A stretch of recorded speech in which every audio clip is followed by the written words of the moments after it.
बहुत ध्यान से सुनिए सब लोग। तो जयपुर के राजा की पुत्री मदन मोहन जी की सेवा करती थी। मदन मोहन जी को लाड़ लड़ाती, पूरे दिन उन्हीं को सजाती रहती, उन्हीं का श्रृंगार करती, सेवा करती। राजा स्वयं गोविंद देव जी की सेवा करते और उनकी जो पत्नी थी वो गोपीनाथ जी की, मतलब पूरा परिवार ही तीनों ठाकुर की सेवा करते थे। अलग अलग भवन में, अलग अलग महलों में ठाकुर जी विराजते थे।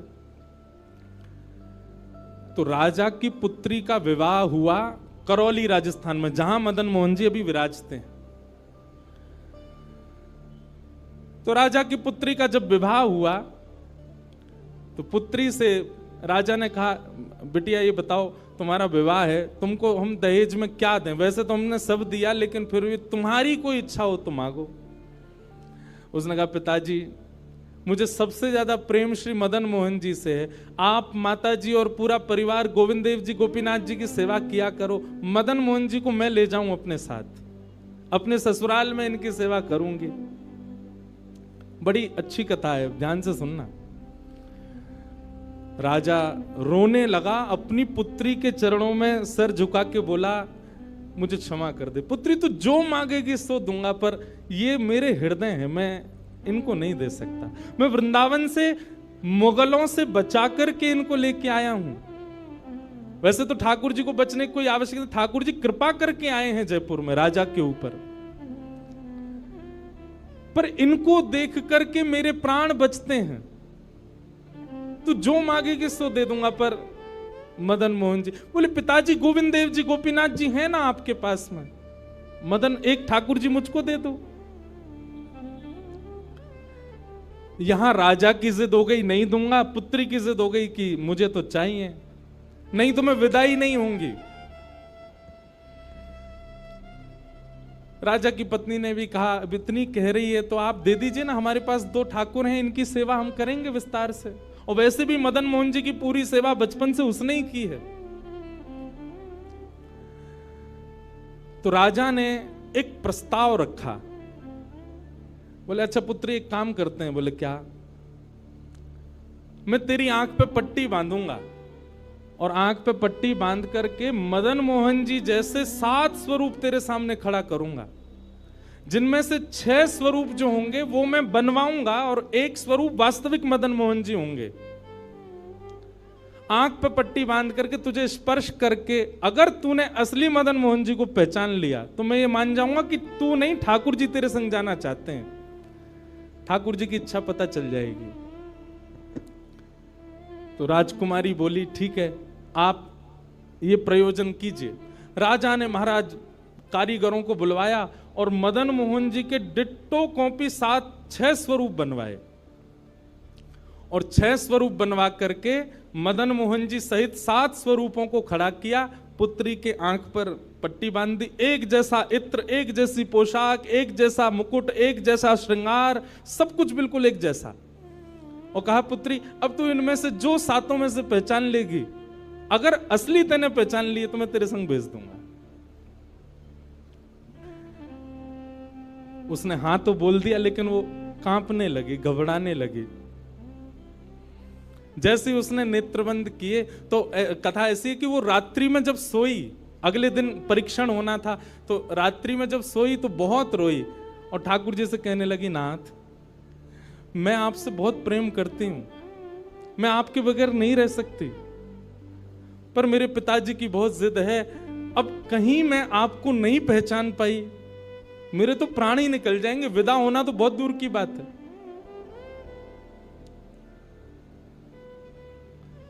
रुदन करते करते करते करते, बंधुओं एक मेरी बात बहुत ध्यान से सुनिएगा, कभी ठाकुर जी के विरह में यदि आपके अश्रु नहीं आए हैं ना, तो अभी आप भक्ति के भाव से बहुत दूर हो। आपको वृंदावन जाना अच्छा लगता है, वृंदावन में घूमना अच्छा लगता है, राधा राधा नाम ध्वनि पर झूमना अच्छा लगता है, कथाएं प्रवचन सत्संग बढ़िया लगते हैं, ये सब एक प्रथम सोपान, प्रथम सीढ़ी है। पर प्रमुख सीढ़ी तो भजन मार्ग या भक्ति पथ की विरह है। अगर वो आपके चित्त में कभी ठाकुर जी के लिए नहीं आया है तो अभी आप बहुत पीछे छूटे हुए हो। रात भर रोती रही और रुदन करते करते, नाथ मैं कैसे पहचानूंगी कि आप सत्य कौन से हो। मदन मोहन जी उसके स्वप्न में आ गए और स्वप्न में आकर के बोले, तू चिंता मत करे, तेरो ही मन ना है मो ले जावे को, मेरो भी मन है रो तेरे संग जावे को। अरे जे सब मेरी सेवा तो करें, पर तेरी जैसी सेवा तो कोई करेगा ना, मेरो भी बड़ो मन है तेरे संग चलवे को। तो उसने कहा, तो नाथ कुछ कृपा तो करो। बोले हाँ मैं एक काम करूंगा। बोले कहा, तू सबरे स्वरूपन को जब स्पर्श करेगी ना, तो असली मदन मोहन जो मैं हूं, तू मेरे हाथन को स्पर्श करियो। तो हाथ कैसे? ऐसे। ठाकुर जी त्रिभंग लली ठाकुर जी हैं, तो ठाकुर जी बोले तू मेरे हाथन को स्पर्श करियो, तो जितने मेरे अन्य स्वरूप हैं 6 वो तो ऐसे ही रहेंगे, लेकिन जैसे ही तू वास्तविक मेरे सामने आवेगी, सो मैं अपनी इकन्नी उंगली उठा दूंगा, अपनी कोने वाली उंगली उठा दूंगा।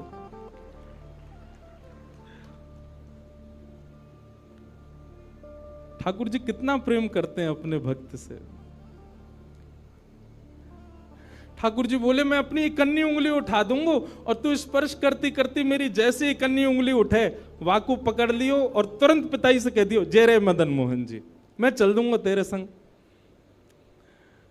अब तो दूसरे दिन वो पिताजी के पास गए, पिताजी जल्दी करिए, कब चलना है, कब? बोले तुझे तो इतना विश्वास है जैसे तू वास्तविक में मदन मोहन जी को ले ही जाएगी, लेकिन बिटिया तू भी याद रखियो, मैंने ऐसे स्वरूप बनवाए हैं कि कोई बता ही नहीं सकता कि असली मदन मोहन कौन से। बोले पिताजी आप सन्मुख पधराओ। तो महाराज भीड़ लग गई देखने वालों की, पूरा राजभवन इकट्ठा हो गया जयपुर का। 7 स्वरूप विराजमान हुए। पुत्री के आंख पर अभी विवाह हुआ, उसका विदाई नहीं हुई है, आंख पर पट्टी बांध करके और कहा जाओ, अगर मदन मोहन जी की इच्छा होगी तो तू ढूंढ ले। अब मदन मोहन जी तो पहले ही बता चुके हैं, ऐसे मिलूंगा।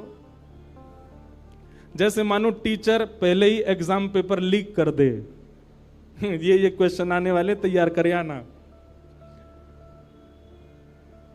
उसने जाग करके जैसे स्वरूप स्पर्श करने प्रारंभ किए, पहला बोले ये नहीं है, दूसरा स्पर्श किया, ये भी नहीं है। ठाकुर जी खड़े थे 5वीं पंक्ति में, 5वें वाले थे। तीसरे स्पर्श किए, बोले ये भी नहीं है। चौथे किए, बोले ये भी नहीं है। जैसे ही 5वें का स्पर्श किया और मुखमंडल का स्पर्श किया, गले का स्पर्श किया, वक्ष का स्पर्श कर, जैसे ही ठाकुर जी की भुजा पकड़ी, सो ठाकुर जी ने अपनी इकन्नी उंगली हिला दी। और जैसे ही इकन्नी उंगली हिलाई, उसने तो, पिताजी यही है मदन मोहन जी। आहा, राजा के तो नेत्रों से आंसू गिर गए, चरणों में गिर गए, उठ करके अपनी बिटिया को गले से लगा लिया, कान में बोले बोले मैंने इकन्नी उंगली हिलते हुए देख ली। मुझे ये बात पता चल गई है कि भैया तेरी जिद नहीं है इनको ले जाने की, इनकी भी जिद है तेरे संग जाने की। और महाराज गाजे बाजे रथ में आरूढ़ करके श्री मदन मोहन लाल जी करौली राजस्थान को प्रस्थान किए। बोलो मदन मोहन लाल की। बिहरत निस दिन कुंज गलन में, ब्रज जन मन सुख धाम। मदन मोहन को रूप निरख के, मदन मोहन को रूप निरख, सनातन बल बल जाए। वृंदावन प्यारो वृंदावन, श्री वृंदावन मेरो। ये भैया ऐसे ही भजन नहीं बना है, ये ऐसे ही आपके झूमने के लिए कीर्तन नहीं, ये पूरा वृंदावन समाविष्ट करवा दिया हमारे गिरधरलाल जी ने एक ही पद में। पूरा वृंदावन विराज रहा है। ठाकुर जी जड़ नहीं है। दूसरा स्वरूप क्या है ठाकुर जी का? चैतन्य। कौन है ठाकुर जी? चैतन्य। कई लोग पूछते हैं महाराज जी सेवा का कोई प्रकल्प बताओ, सेवा का कोई भाव बताओ, सेवा कैसे करनी चाहिए, सेवा में क्या होना चाहिए क्या नहीं होना चाहिए। हमारी एक बात सब लोग सुन लीजिए, यहां लगभग सब सेवा वाले ही बैठे हैं। आप ठाकुर जी के प्रति चैतन्य भाव अपने हृदय में प्रगाढ़ कर लो। चैतन्य भाव प्रगाढ़ मतलब ये कोई पाषाण नहीं है, ये कोई प्रतिमा नहीं है, ये कोई धातु नहीं है। साक्षात वृंदावन चंद मेरे घर पे विराज रहे हैं, ये विश्वास आप अपने चित्त में प्रगाढ़ कर लीजिए। बस आपके जिस दिन ये विश्वास प्रगाढ़ हो गया, अपने आप आपको सेवा सीखनी, किसी से पूछनी नहीं, अपने आप करने लग जाओगे। अरे मां को नहीं बताना पड़ता पुत्र की सेवा कैसे होती है, पत्नी को नहीं सिखाना पड़ता पति को कैसे पूछना है। सारे संबंध हम अपने आप सीख लेते हैं। तो ठाकुर जी से जो हमारा प्रेम भाव है, उसके लिए हमको पूछना क्यों पड़ता है कि कैसे करें, भोग कैसे लगाएं, सुलाएं कैसे, ये कैसे करें। शास्त्रीय बात पीछे है, पहले आप प्रेम भाव में तो आओ। ठाकुर जी अपने आप सिखा देंगे अपनी सेवा कैसे करनी।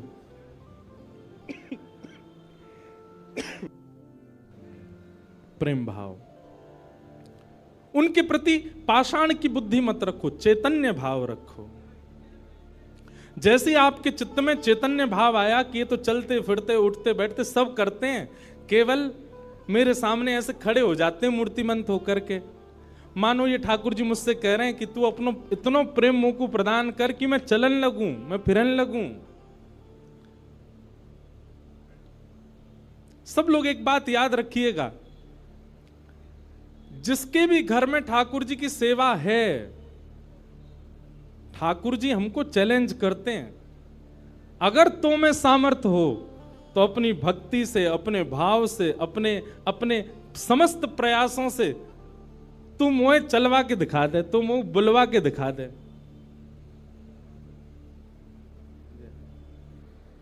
बोलो गंगा मैया की जय। वापस प्रस्थान कर जाओ। महाराज जी हरिद्वार को प्रस्थान कर रहे हैं, महाराज जी के श्री चरणों में बार। हाँ आऊंगा महाराज जी, मैं दिसंबर में आऊंगा जल्दी। बोलो गंगा मैया की जय। मैं क्या कह रहा था, ठाकुर जी हम आप सबको एक चैलेंज देके रखें कि तो में यदि सामर्थ्य हो, मुझे बुलवा के दिखाए दे, मुझे चलवा के दिखाए दे, मुझसे कोई लीला करवा के दिखा दे। मैं तो ऐसे ही बैठा रहूंगा लड्डू गोपाल बने, तेरे प्रेम में सामर्थ्य हो तो तू करवाए ले। जिस दिन ठाकुर जी हमारे घर आ जाते हैं, उसी दिन से हमारी एक चैलेंज हमारे ऊपर आ जाता है, हम में सामर्थ्य हो, ठाकुर जी बोल के दिखा दें, ठाकुर जी कुछ करके दिखाएं। लेकिन हमको भी संतुष्टि है, ऐसे हैं तो ऐसे ही बैठे रहें, हमको लगता है ऐसे ही रहें, इससे ज्यादा कुछ करें नहीं। इसलिए ठाकुर जी को भी लगता है जब इसके चित्त में ही भाव नहीं है तो मैं और लीला क्यों ही करूं। चैतन्य भाव चित्त में लाओ। जैसे एक बालक जन्म लेता है तो माँ और पिता प्रतीक्षा करते हैं, अब ये कब बोलेगा, माँ कब बोलेगा, पापा कब बोलेगा, ये चलना कब सीखेगा, ये स्कूल कैसे जाएगा, ये बड़ा होकर के जॉब करेगा, बिजनेस आदि आदि सब भाव। ऐसे एक सेवक साधक के चित्त में भी अपने ठाकुर जी के प्रति भावना होनी चाहिए, ये बोलेंगे कब। हम एक बधाई गाते हैं ना नंदोत्सव में, उस बधाई में एक पंक्ति गाते हैं, धन्य घड़ी जब होए यशोदा मैया कह के बोले, नूपुर बांध दो चरणन में घुट मन डोले, नूपुर बांध दो चरणन में घुट मन डोले, पकड़े बाबा की उंगरिया तेरो ललना जुग जुग जीवेरी यशोदा मैया तेरो ललना। स्वामी जी हरिदास जी जब सेवा करते थे ना, तो ठाकुर जी बिहारी जी ऐसे ही नहीं रहते थे जैसे हमको दिख रहे हैं। स्वामी जी जैसे ही कपाट करते थे, सोई बिहारी जी बैठ जाते थे, बंसी वंसी सब नीचे करके हाथ सीधे कर लेते। मैं तो हार गयो पूरे दिन खड़े खड़े, स्वामी जी तुम बार बार पर्दा करते रहे करो। इसीलिए बिहारी जी में बार बार पर्दा आता, क्यों? ठाकुर जी उतनी देर बैठ लेते हैं, क्यों? खड़े खड़े थक गए। बहुत भाव है पर्दा के, पर एक भाव यह भी है। तो स्वामी जी को अनुभव होता है, तो इसका मतलब क्या है? ठाकुर जी लीला करते हैं, पर अब क्यों नहीं कर रहे? हमारे भीतर स्वामी जी जैसा भाव नहीं है। श्री हरिराम व्यास जी के विराज रहे हैं ठाकुर जी बाबा के ठीक पीछे, जुगल किशोर जी। मुंह को तो रूप देख के ही पता चल जाए कौन से ठाकुर जी हैं। जुगल किशोर जी, इनके चरित्र में आता है कि एक बार कोई साधक वंशी दे गया, और वंशी देख करके बोला हरिराम व्यास जी जुगल किशोर जी को वंशी पधरा देना, नई सोने की वंशी है। तो आपने श्रृंगार करके जैसे ही वंशी ठाकुर जी के हाथ ऐसे ही रहते हैं, तो वंशी पोली उसमें जैसे ही प्रवेश कराई, ठाकुर जी के हाथ का जो छिद्र है वो छोटा पड़ गया, वंशी बड़ी, लेकिन ज्यादा बड़ी नहीं, नेक बड़ी, नेक। तो व्यास जी ने थोड़ा श्रम किया, थोड़ा जोर लगाया कि वंशी कैसे वो भीतर जाए। तो जैसे ही जोर लगाया, ठाकुर जी का हाथ छिल गया और वहां से रक्त निकलने लगा, श्री जुगल किशोर जी के। हरिराम व्यास जी ने जैसे ही रक्त देखा, मूर्छित होकर गिर पड़े वहीं पर। और जब होश में आए तो अपने पुत्र को सेवा दे दी और कहा मैंने ठाकुर जी को श्रमित कराया है, अब मैं अपने आप को दंड दूंगा। तो क्या दंड दिया? सूर्य उदय से सूर्यास्त तक वृंदावन की परिक्रमा ही लगाते रहते थे, ये दंड दिया उन्होंने खुद को। पहला दिन था दंड का। एक बात सुनिएगा, इन आचार्यों के चरित्र से ना कुछ कुछ सीखा कीजिए। आपकी सेवा में आपसे कोई अपराध बनता है, आपसे कोई गलती हो जाती है, आपसे कोई दोष बन जाता है, तो उसके लिए आप जाकर के पूछते हैं हमसे अपराध हो गया, हम क्या करें? पूछिए मत, स्वयं को अपने आप ही दंड उत्सव मना लीजिए। और दंड उत्सव क्या है? तुरंत वृंदावन जाओ, एक परिक्रमा लगाओ, किसी वैष्णव को प्रसाद पवाओ, ब्रजवासी को कुछ दे करके उनको प्रसन्न करके आओ। यही दंड है वैष्णव अपराध का, भगवत अपराध का। तो श्री हरिराम व्यास जी वृंदावन में भ्रमण करते रहे, परिक्रमा लगाते रहे। परिक्रमा करके रात्रि में जैसे ही लौट करके आए, बहुत सावधानी से सुनो, तो शयन का दर्शन करने जब गए तो शयन के दर्शन में आपने क्या देखा कि जुगल किशोर जी ने स्वर्ण की वंशी धारण कर रखी, वही वंशी जो सुबह वो पधराना चाह रहे थे। उन्होंने अपने पुत्र को बुलाया, पुत्र को बुला के बोले ये वंशी सुबह ठाकुर जी के हाथ में नहीं आ रही थी, अभी कैसे धारण हो गई? बोले पता नहीं पिताजी, आप तो चले गए थे, मैंने वंशी उठा करके धारण कराई, ठाकुर जी ने धारण कर ली। हरिराम व्यास जी ने जैसे ही वंशी निकाल करके देखी तो क्या पाया? ठाकुर जी ने अपना हाथ ही बड़ा कर लिया वंशी धारण करने के लिए, उनके लिए। अब ताली से काम नहीं चले, हमारे ठाकुर जी करते हैं ऐसे? क्यों नहीं करते? और हम संतुष्ट क्यों हो जाते हैं? जैसी सेवा है उससे हमको प्रसन्नता क्यों हो जाती है? नहीं। ये इस बात का प्रमाण है कि कहीं ना कहीं हमारी भक्ति में, हमारे भाव में, हमारे प्रेम में अभी वो स्तर नहीं आया कि ठाकुर जी उसको स्वीकार कर लें।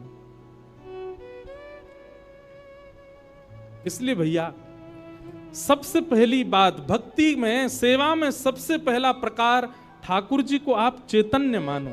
वो जड़ नहीं है, वो पीतल के नहीं है, वो अष्टधातु के नहीं है, वो मार्बल के नहीं है, वो साक्षात ठाकुर जी हैं, वो साक्षात चैतन्य है। उनके प्रति चैतन्य बुद्धि आपने धारण कर ली, अपने आप ठाकुर जी अपने आप लीलाएं कराना प्रारंभ कर देंगे। मुझको राधा रमण कर दो वैसा, मुझको राधा, नित्य की प्रार्थना होनी चाहिए ठाकुर जी से।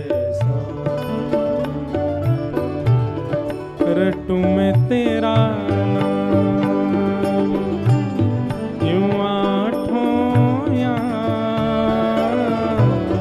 रटू में तेरा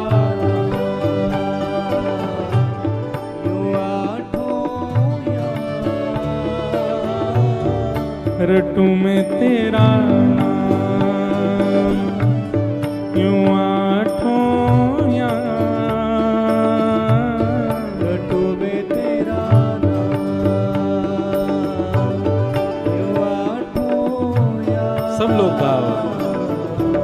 मुझको राधारमण कर दो ऐसा मगन, मुझको कर दो ऐसा। हो करुणा निधान मुझ पे कृपा कर रीजिए, करुणा निधान मुझ पे कृपा कर रीजिए, करुणा निधान मुझ पे कृपा कर रीजिए, करुणा निधान मुझ पे कृपा कर रीजिए। ब्रज में बसा के मोहे सेवा सुख दीजिए, ब्रज में बसा के मोहे सेवा सुख दीजिए। ओ ब्रज में बसा के मोहे सेवा सुख दीजिए, ब्रज में बसा के मोहे सेवा सुख दीजिए। और प्रेम से भर दो मन, गाऊं तेरे भजन, प्रेम से भर दो मन, गाऊं तेरे भजन। ओ रटूं मैं तेरा नाम यूं आठों याम, रटूं मैं तेरा नाम यूं आठों याम, मुझको राधारमण कर दो ऐसा मगन, मुझको राधारमण कर दो ऐसा। श्री राधारमण लाल की। करताल बजा के गाओ।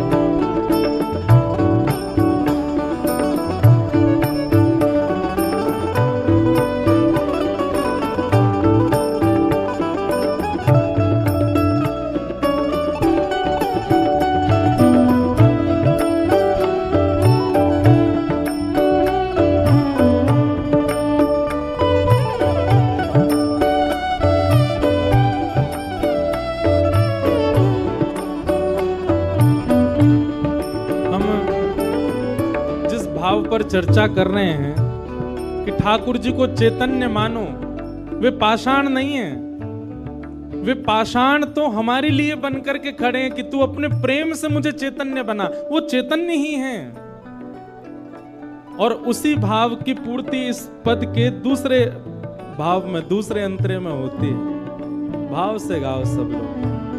भाव भरे भूषणों से आपको सजाऊं मैं, भाव भरे भूषणों से आपको सजाऊं मैं, भाव भरे भूषणों से आपको सजाऊं मैं, भाव भरे भूषणों से आपको सजाऊं मैं। और नित नव भोज निज हाथों से पवाऊं मैं, नित नव भोज निज हाथों से पवाऊं मैं। ओ नित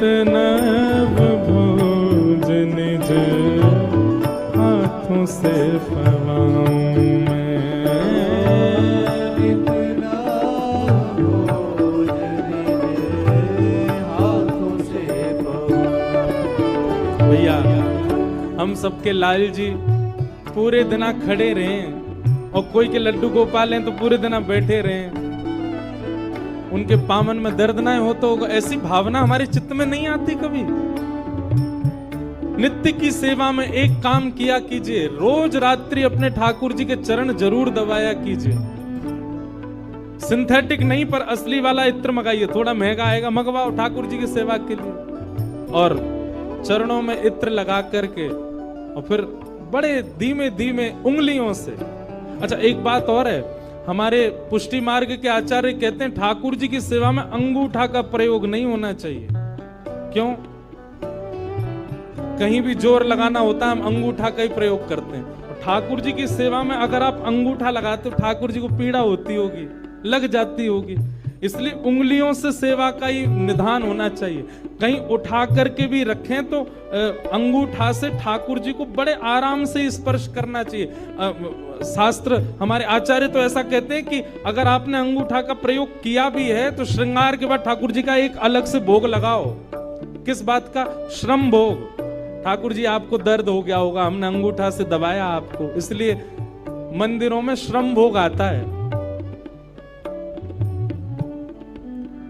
बेचारो बहुत हमारो ठाकुर वृंदावन को बड़ो हल्को सो, नेक में हार जाए, नेक जोर ते सर दबाए दो, हाथ दबाए दो, पांव दबाए, थक जाए इतने में तो श्रम भोग लाओ। नित्य रात्रि में ठाकुर जी को शयन से पहले चरणों में इत्र जरूर सेवा किया करो। श्रृंगार कोई कर जाए, भोग कोई बनावे, पर रात्रि शयन तो सेवक को स्वयं कराने चाहिए। दाबु तुमरे चरण करो जब तुम शयन, दाबु तुमरे चरण करो जब तुम स्वयं, ओ दाबु तुमरे चरण करो जब तुम शयन, दाबु तुमरे चरण करो जब तुम स्वयं। ओ रटू में तेरा नाम यूं आठों याम, रटू में तेरा नाम मैं आठों याम, रटू में तेरा नाम यूं आठों याम, रटू में तेरा नाम यूं भाव से मुझको राधार कर दो ऐसा, मुझको आधार कर दो ऐसा, ओ मुझको राधार कर दो ऐसा, मुझको आधार कर दो ऐसा। ओ